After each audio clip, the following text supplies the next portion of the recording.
মেয়েদের পেশাবের পরে পানি ব্যবহার করার পরে মোছার জন্য আলাদা কাপড় ব্যবহার করা জরুরি কিনা, বিতরের নামাজ কি কি সূরা দিয়ে পড়তে হয়, আজানের সময় কিছু খেলে গুনাহ হবে কিনা, নতুন কোনো কাপড় পরে না ধুয়ে নামাজ পড়ে নামাজের কোনো ক্ষতি হবে কিনা, দুই হাতের উপর সিজদা করলে সিজদা আদায় হবে কিনা, কোনো বাচ্চার বিছানায় প্রসাব করলে বিছানা চাদর ওয়াশ করা যায় কিন্তু জাজিম বা তোষকে প্রসাব করলে ধোয়া যায় না, এক্ষেত্রে করণীয় কি, নামাজের সময় পাশ দিয়ে কেউ গেলে বা আসলে আমার আম্মু নামাজের ভেতরই তাকায়, এতে নামাজের কোনো সমস্যা হবে কিনা, স্বামী সিগারেট খেলে ওয়াইফের করণীয় কি, অ্যালকোহল যুক্ত পারফিউম ব্যবহার করে নামাজ আদায় করলে নামাজ হবে কিনা, আজানের সময় কিছু খেলে গুনাহ হবে কিনা, নামাজ শেষে যায় নামাজ সালাম করা কি ঠিক, শার্টের হাতা এবং প্যান্ট কি গুছিয়ে রেখে সালাত পড়া যাবে।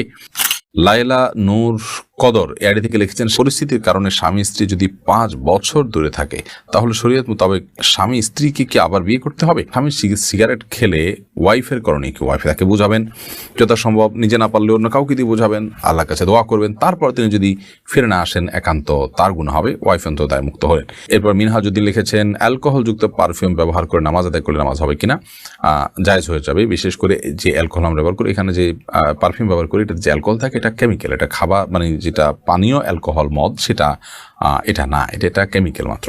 তারপরেও সালাতের কিছুটা আগে ব্যবহার করলে বাষ্প হয়ে অ্যালকোহলটা উড়ে যাবে, তারপর সালাতে করবেন, সেটা সবচেয়ে সেফ এবং নিরাপদ। শারমিন আক্তার মিলি লিখেছেন, পরিস্থিতির কারণে স্বামী স্ত্রী যদি 5 বছর দূরে থাকে তাহলে শরীয়ত মোতাবেক স্বামী স্ত্রীকে কি আবার বিয়ে করতে হবে। না, 5 বছর কেন, 10 বছরও যদি কোনো কারণে দূরে থাকে, তাদের মধ্যে বিচ্ছেদ বা তালাক না হয়, তাহলে তারা পুনরায় বিয়ে করতে হবে না, তাদের সম্পর্ক টিকে থাকবে তালাক না হওয়া পর্যন্ত। শিমুল আক্তার সুমি আপনি লিখেছেন, আমার ছোট 2টা মেয়ে আছে, ওরা যাতে ভয় না পায় এজন্য আমি টয়লেটের দরজা খুলে সব কাজ করি, এদিকে আমার কোনো গুনাহ হবে। আপনি টয়লেটে কাজ করেন, এদিকে না দরজা খোলা না রাখলে তারা ভয় পাবে, তাহলে সেটা আপনি করতে পারেন, কোনো অসুবিধা নেই। ইভেন কোনো ওজোর ছাড়াও যদি আপনি দরজা খোলা রেখে কাজ করেন তাতে গুনাহ হবে ব্যাপারটা সেরকম না, কিন্তু এটি খুব বিশেষ করে বাসার যখন টয়লেটে যখন ঢুকবেন তখন বিসমিল্লাহ পড়ে ঢোকা, বের হওয়া যখন সময় বিসমিল্লাহ পড়ে বের হওয়া, দোয়া পড়ে বের হওয়া, এটি সুন্নাহ সম্মত। যদি না করেন তাহলে সেক্ষেত্রে শয়তান আপনার সাথে শামিল হয়ে যাবে, কিন্তু দরজা খোলা রাখলেই যে শয়তান প্রবেশ করে ফেলবে এমন নয়, তবে দরজা লাগিয়ে রাখা উচিত সচরাচর দুষ্ট জিনের কবল থেকে বাঁচার জন্য। বাচ্চারা কান্নাকাটি করে, সে ওজোর থেকে তো খোলা রাখতেই পারবেন। সে আবু সাইদ আবদুল্লাহ আপনি লিখেছেন, শার্টের হাতা এবং প্যান্ট কি গুছিয়ে রেখে সালাত পড়া যাবে। শার্টের হাতা এবং প্যান্ট গুছিয়ে সালাত আদায় করা মাকরুহ, নবী করিম সাল্লাল্লাহু আলাইহি ওয়াসাল্লাম নিষেধ করেছেন এটি, এই জন্য এটা ছেড়ে সালাত আদায় করতে হবে। তবে হ্যাঁ, প্যান্টের বিষয়টা হলো সেটা যদি কেউ টাকনুন নিচে পড়ে যায় সেটা থেকে বাঁচার জন্য গোছান, তাই সেটা জায়েজ আছে, কিন্তু সেটা সলাতে শুধু নয় বরং সবসময় এরকম রাখতে হবে। তর্নি আইডি থেকে আপনি লিখেছেন, নামাজের সময় পাশ দিয়ে কেউ গেলে বা আসলে আমার আম্মু নামাজের ভেতরই তাকায়, এতে নামাজের কোনো সমস্যা হবে কিনা। না, অবশ্যই তার দিকে তাকানো উচিত নয়, কারণ সলাতরত অবস্থায় কেউ যাচ্ছে তার দিকে আপনি তাকানোটা আপনার সালাতের যে খুশু এবং খুদ তার বরখেলাফ হয়।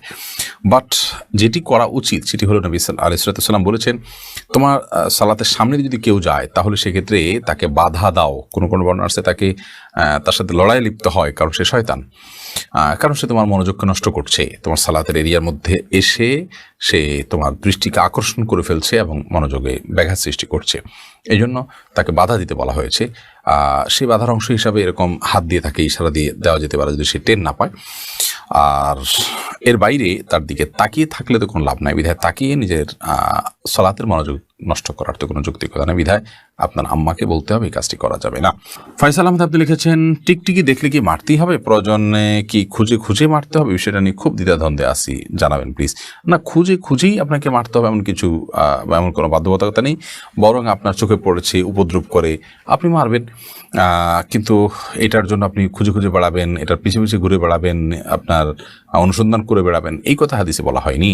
রাসেল ভুঁইয়া আপনি লিখেছেন, কোনো বাচ্চার বিছানায় প্রসাব করলে বিছানা চাদর ওয়াশ করা যায় কিন্তু জাজিম বা তোষকে প্রসাব করলে ধোয়া যায় না, এক্ষেত্রে করণীয় কি। যেই সব দ্রব্য, যে সমস্ত জিনিসপত্র, আসবাব ইত্যাদি, এগুলোতে পেশাব লাগার পর সেটি পরিষ্কার করার কোনো বই নেই, সেটা রোদ ইত্যাদি দিয়ে ওটা আলামত দূর করে ফেলতে হবে, এত বেশি রোদ দিতে হবে, এত বেশি আপনার সেটার দুর্গন্ধ দূরের উদ্যোগ করতে হবে যে সেটাতে নাপাকের কোনো আলামত বা নামলেশ নেই, তো এর মাধ্যমে সেটি পাক হয়ে যাবে। বিশেষ করে ফ্লোর, ওয়াল, গাছ, এই টাইপের অনেক কিছুই আছে যেগুলোকে ওইভাবে আসলে ধোয়া সম্ভব হয় না, তো সেগুলোতে নাপাকের আলামত যেটি আছে সেটি দূর হয়ে গেলেই সেটি ব্যবহার করা যাবে।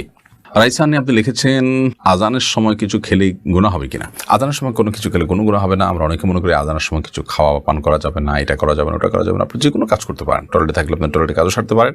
তবে আপনি যখন টয়লেটে নাই, পবিত্র জায়গায় আছেন বা স্বাভাবিক অবস্থা আছেন, তখন আপনি আজান শুনলে আজানের জবাব দেওয়ার চেষ্টা করবেন। এটা হলো মূল কথা। খেতে গেলে খাওয়ার ফাঁকে ফাঁকে আপনি আজানের জবাব দেওয়ার চেষ্টা করবেন, কিন্তু আজান হলে কিছু খেতে পারবেন না এমন কোনো কথা নেই। এখানে বিষয় হলো জবাব দেওয়ার চেষ্টা করবেন যদি আপনি পবিত্র জায়গায় থাকেন। মিথিলা ফারজান আপনি লিখেছেন ছেলে এবং মেয়েদের নামাজ পড়বার নিয়ম কি একই? মেয়েদের এবং পুরুষদের সালাতের মৌলিক কোনো পার্থক্য নেই, সব এক। ফরজ, ওয়াজিব, সুন্নত, নফল সব এক। শারীরিকভাবে মেয়েদের গঠনগত কারণে তারা কিছুটা জড়সড় হয়ে সালাত আদায় করবেন, জাস্ট এইটুকু হানাফি মাযহাবের উলামা ইকরাম বলেন। অন্য অনেক মাযহাবের উলামা ইকরামের মত হলো না, মেয়েরা ছেলেদের মতোই, পার্থক্য নাই, কোনো একই ধরনের সালাত আদায় করবে। কারণ হাদিসে নবী সাল্লাল্লাহু আলাইহি ওয়াসাল্লাম যে সল্লু কামা রাআইতুমুনি উসাল্লি বলেছেন, তোমরা আমাকে যেভাবে সালাত আদায় করতে বসে সেভাবে তোমরা সালাত আদায় করো, এটি সাধারণভাবে বলেছেন। যদি মেয়েদের সালাতের পার্থক্যের বিষয়ে অনেকগুলো আথার, অনেকগুলো বর্ণনা রয়েছে, সেগুলো আলোকে হানাফি মাযহাবের উলামা ইকরাম এটুকু পার্থক্যের কথা বলেন। তো এটুকু পার্থক্যের কারণে কারোর মতেই কিন্তু সালাত হবে না তা নয়। যদি কেউ একেবারে হুবহু পুরুষদের মতো সালাত আদায় করেন, অর্থাৎ জড়সড় হয়ে সালাত আদায় না করেন, তাহলে সেক্ষেত্রে হানাফি মাযহাব অনুযায়ী তার সালাত হয়ে যাবে। আবার যদি কেউ হানাফি মাযহাবের মত অনুপাতে যদি কেউ কিছুটা জড়সড় হয়ে কোনো মহিলা নামাজ পড়েন, তাহলে সেক্ষেত্রেও তার সালাত আদায় হয়ে যাবে অন্যান্যদের মতে। অতএব বিষয়টা হলো সুন্নাহ গায়রে সুন্নাহ এরকম বিষয়ের মতো পার্থক্য। এটা সালাত হবে না এরকম কোনো বিষয় না। এটা নিয়ে আমাদের মা বোনরা অনেক বেশি ডিপ্রেশনে ভোগেন, অনেক বেশি পেরেশান হন এবং অস্থির হয়ে যান। এমনটি করার কোনো কারণ নেই। বিস্তারিত কেউ যদি জানতে চান, উভয় মতের দলিল প্রমাণগুলো ঘাটাঘাটি করতে পারেন এবং দেখতে পারেন। নাহিদা ইসলাম আপনি লিখেছেন নামাজ শেষে জায়নামাজ সালাম করা কি ঠিক? না, জায়নামাজ সালাম করার কিছু নেই। সালাম করতে হবে মানুষকে। ডানে বামে সালাম দিচ্ছেন, এরপর আর কোনো সালাম নাই। এরপরে কোনো কারোর সাথে আপনার হঠাৎ সাক্ষাৎ হয়েছে, সেই জায়গা থেকে আপনি সালাম দিতে পারেন, কিন্তু জায়নামাজকে সালাম দেওয়া এটি কোরআন সুন্নাহর কোনো নির্দেশনা নয়। এটি যদি সালাতের অংশ মনে করে কেউ, সালাত পরবর্তী করণীয় মনে করেন কেউ শরিয়া দৃষ্টিকোণ থেকে, ইসলামের দৃষ্টিকোণ থেকে, তাহলে সেটি বরং বিদআতে পর্যবেসিত হবে। ইসলামের নামে মন গড়া কোনো কিছু করলে সওয়াব হয় না, বরং আরও বিপরীতে গুনাহ হয়। এইচ.এম. হাসান লিখেছেন 2 হাতের উপর সিজদা করলে সিজদা আদায় হবে কিনা। সিজদা করবেন আপনি জমিনে, হাতের উপরে সিজদা করবেন না। যদি কোনো কারণে হাতের উপরে কেউ সিজদা করেন, হয়তো জমিন তার জন্য উপযোগী না বা জমিনে করার কোনো ব্যবস্থা নেই, আদায় হয়ে যাবে তার সালাত। জুলেখা খাতুন আপনি লিখেছেন নতুন কোনো কাপড় পরে না ধুয়ে নামাজ পড়ে নামাজের কোনো ক্ষতি হবে কিনা। নতুন কোনো কাপড় পরলে সেটা ধুয়েই পড়তে হবে এমন কোনো বাধ্যবাধকতা নেই। কারণ নতুন কাপড় মানে যে সেটা নাপাক, সেটাতে অপবিত্রতা আছে এমনটি তো নিশ্চিত নন আপনি, তাহলে এটি ধোয়াটা বাধ্যতামূলক কেন হতে যাবে। তবে হ্যাঁ, আপনারা যদি নতুন কাপড় কেনার পর দেখলেন যে সেখানে কোনো নাপাক আছে, তাহলে ওই জায়গায় সেই নাপাকটা ধোয়াটাই হলো আবশ্যক। অতএব শরীয়তের দৃষ্টিকোণ থেকে নতুন কাপড় ধুয়ে পড়তে হবে এমন কোনো বাধ্যবাধকতা নেই। দিনের পত্রিকা আইডি থেকে আপনি লিখেছেন বিতরের নামাজ কি কি সূরা দিয়ে পড়তে হয়। বিতরের সালাতের প্রথম রাকাতে সূরা সাব্বিহিসমা রাব্বিকাল আলা, দ্বিতীয় রাকাতে সূরা কাফিরুন এবং তৃতীয় রাকাতে সূরা ইখলাস কুল হুয়াল্লাহ পাঠ করা, এটি সুন্নাহ। নবী করিম সাল্লাল্লাহু আলাইহি ওয়াসাল্লাম বিতরের সালাতে সচরাচর এই সূরাগুলো তেলাওয়াত করতেন। বিধায় আপনি এই সূরাগুলো তেলাওয়াত করতে পারেন বা করার চেষ্টা করা উচিত।